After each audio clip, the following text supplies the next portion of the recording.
نقطة التحول دي معجزة مخي مش فاهمها لحد دلوقتي.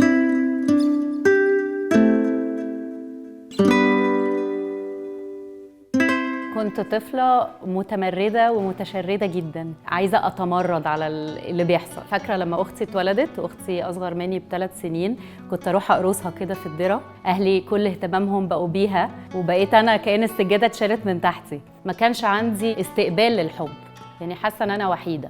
كمل معايا بقى في ان انا بحاول ادور في علاقات بقى، لان انا في سن بقى عايزه اتعرف على حد وكده، اخد المشاعر اللي هي تغطي الفراغ او الوحده دي من اشخاص.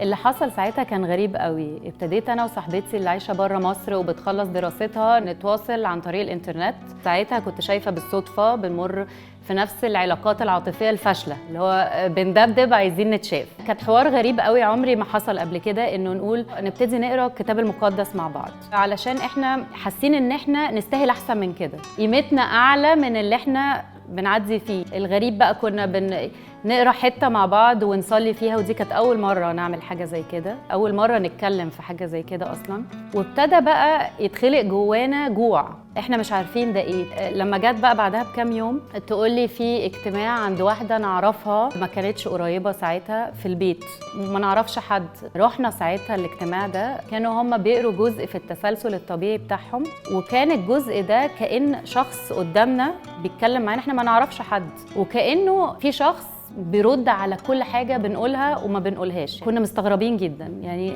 وأنا فاكرة إن أنا يوميها طلعت من هناك حد تاني، يعني كأني دخلت لوحدي وطلعت معايا رفيق، معايا حد يمشي معايا الطريق يعني. فكنت حاسة إيه ده؟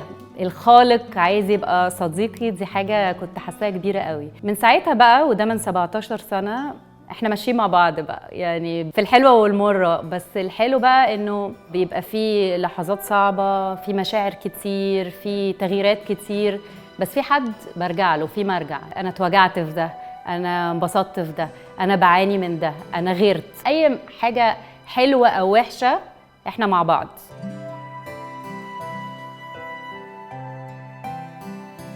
عايزة اقول له شكرا. من غيرك كان زماني لسه بدبدب، من غيرك كان زماني لسه وحيدة، لأن مفيش بني آدم يقدر يملى الفراغ ده.